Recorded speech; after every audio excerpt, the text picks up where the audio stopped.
Samakhiyali Morbi national highway ઉપરથી hotel પાસેથી શંકાસ્પદ હાલતમાં બોલેરો પિકઅપ વાહનની તપાસ કરવામાં આવતા તેમાં એલ્યુમિનિયમનો મોટો જથ્થો ચોરીને છળકપટથી મેળવેલ હોય ત્યારે તેમના 2 આરોપીની ધરપકડ કરી રાકડિયા પોલીસ સ્ટેશને ધોરણસરની કાર્યવાહી હાથ ધરી હતી.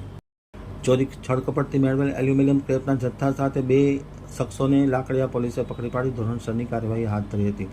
કચ્છ રાધનપુર હાઈવે પર આવેલા લાકડિયા પોલીસ સ્ટેશન વિસ્તારમાંથી પોલીસ મહાનિરીક્ષક ચિરાગ કોરડિયા, પોલીસ વડા સાગર બાગમાર અને નાયબ પોલીસ વડા સાગર સાબડાની સીધી સૂચનાથી લાકડિયાના પોલીસ ઇન્સ્પેક્ટર જે.એમ. જાડેજાની સૂચનાથી સ્ટાફના માણસોએ ચોક્કસ મળેલ બાતમીના આધારે પેટ્રોલિંગ દરમિયાન Samakhiyali Morbi national highway road પર આવેલા ટાટારા હોટલની સામે 2 શખ્સો કન્ટેનર ટ્રકમાં ભરેલ એલ્યુમિનિયમનો સ્ક્રેપના જથ્થામાંથી કોઈપણ જાતના આધાર પુરાવા વગર ચોરી છળકપટથી મેળવેલ હોય તાત્કાલિક અસરથી તેમને અટકાવી અને તપાસ કરતા આ જથ્થો શંકાસ્પદ જણાતા જથ્થો કબજે કરવામાં આવ્યો છે.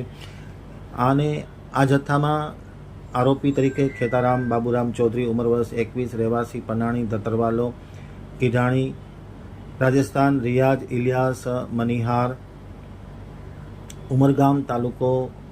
ઉમરગામ જિલ્લો વલસાડવાળાને પકડી પાડી તેમના કબજામાંથી 30,000ની કિંમતનો આ જથ્થો બોલેરો પિકઅપ વાહન સહિત 5 લાખનો મુદ્દામાલ કબજે કરવામાં આવ્યો છે. સમગ્ર કામગીરી પોલીસ ઇન્સ્પેક્ટર જે.એમ.